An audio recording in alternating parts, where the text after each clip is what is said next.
દેવભૂમિ દ્વારકા જિલ્લો 2013માં જામનગર જિલ્લામાંથી અલગ પડ્યો હતો અને ત્યારબાદ દ્વારકા જિલ્લાનું સંગઠન માળખું પણ ભારતીય જનતા પાર્ટી દ્વારા અલગ કરવામાં આવ્યું હતું.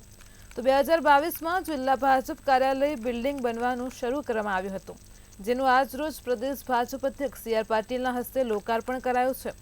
આ જિલ્લા ભાજપ કાર્યાલયને શ્રી દ્વારકેશ કમલમ નામ આપવામાં આવ્યું છે.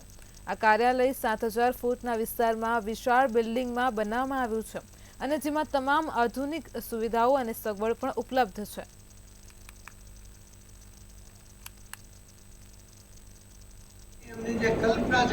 છઠ્ઠી એપ્રિલ 2022 એ દિવસે આ જ જગ્યામાં આ ભવ્ય બિલ્ડિંગનું ભૂમિપૂજનનું આયોજન કરવામાં આવ્યું હતું.